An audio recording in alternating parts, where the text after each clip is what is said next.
They say the quietest towns have the loudest secrets, and in the small, forgotten village of Dunsmere, silence wasn't peace, it was a warning. Nestled between two dying forests and crumbling hills, Dunsmere wasn't on any map anymore. The roads leading in were cracked and broken, swallowed by time and moss. Locals whispered that if you arrived there after dusk, you are never meant to leave. But stories like that only live in shadows, don't they? Sophie Langley didn't believe in such tales. She was a travel blogger, or at least trying to be. Her channel hadn't taken off the way she hoped, and when she stumbled across an old forum post about Dunsmere, the village that sleeps with its eyes open, she knew she'd found the perfect story. She drove out in a rented Jeep with just her camera, a backpack, and her notebook. The sun was dipping low as she passed a broken wooden sign barely hanging on its last nail. Welcome to Dunsmere. The letters were scratched out in places, and vines had begun to choke the edges. A cold wind pressed against the vehicle as if trying to turn her back. She ignored it. The village was still, not abandoned, just motionless. Wooden houses leaned into each other like old friends too tired to stand. Smoke curled from a few chimneys, yet not a single soul walked the streets. Sophie parked near the church and stepped out, her boots crunching on gravel that echoed too loudly. She filmed a short introduction for her video. Hey guys, Sophie here. I've just arrived in Dunsmere. It's eerily quiet, but it's beautiful in a haunted sort of way. Let's take a look around. The church door creaked open behind her. Startled, she turned, expecting anyone to explain. But no one stood there. Inside, the church was dim and old. Dust floated like tiny ghosts in the fading light. Pews sat in crooked lines. At the altar, a book lay open, its pages weathered and torn. She leaned in to read it. The words weren't in English. In fact, they weren't in any language she recognized. But her eyes kept trying to read them anyway, like the words pulled at something in her brain she didn't know was there. Suddenly behind her, someone whispered. She spun. Nothing. She was alone, wasn't she? Back outside, the sun dipped fully below the horizon. A thick fog rolled in from the woods, blanketing the village in a cold hush. Sophie realized then that not a single light was on in any house. No lamps, no candles, nothing. As though the village had exhaled and held its breath. She knocked on the nearest door. No answer. Another house, same thing. Finally, at the edge of the square, she found an old inn, the Hollow Hearth. The sign above the door creaked in the wind. Light flickered inside, a fire maybe. She stepped in. The innkeeper was waiting, as if expecting her. A tall woman with thin white hair pulled back too tightly, and eyes that didn't blink enough. "Room?" she asked, voice dry like dust. Yes," Sophie said, unsettled but grateful. "Just for one night." The woman handed her a rusted key. "Third floor, last room." "No ID? No forms?" "We don't bother with such things here," the woman said, turning her back. "Just be sure you don't open your window after midnight." Sophie froze. "Why not?" But the woman didn't answer.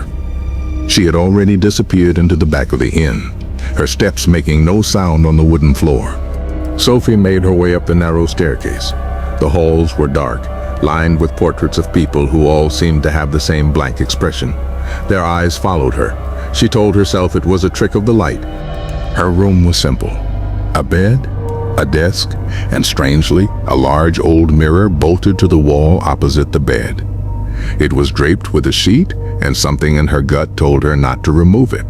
She didn't. She set up her camera to record a short update. "So, I'm staying the night at this very strange old inn.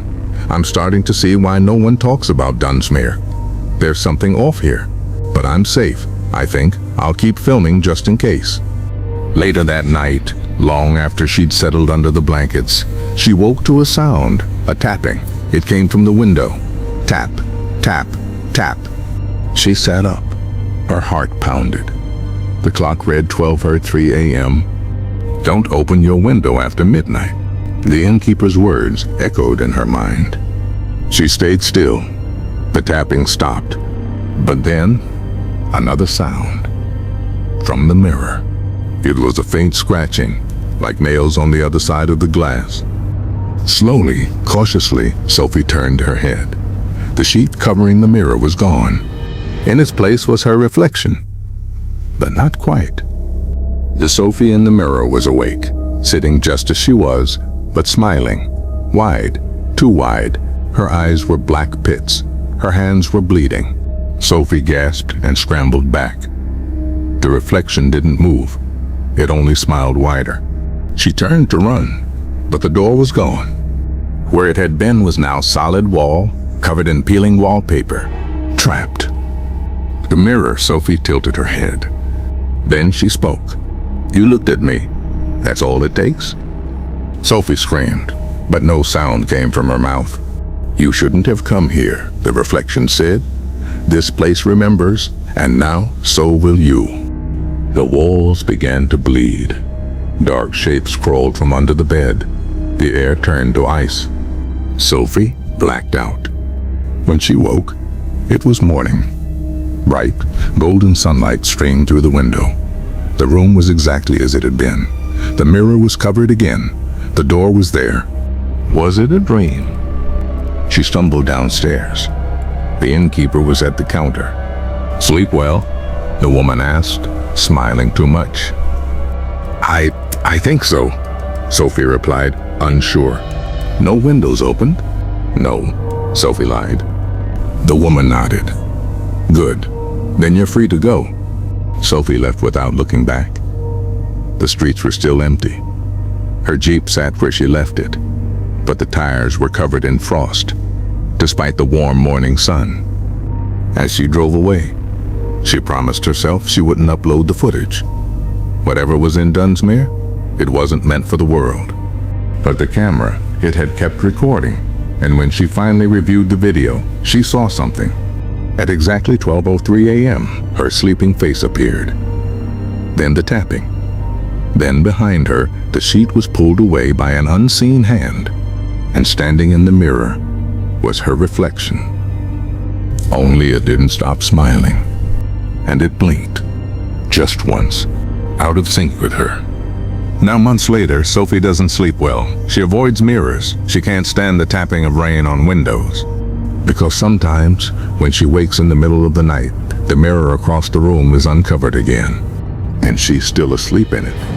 Still smiling. Still waiting.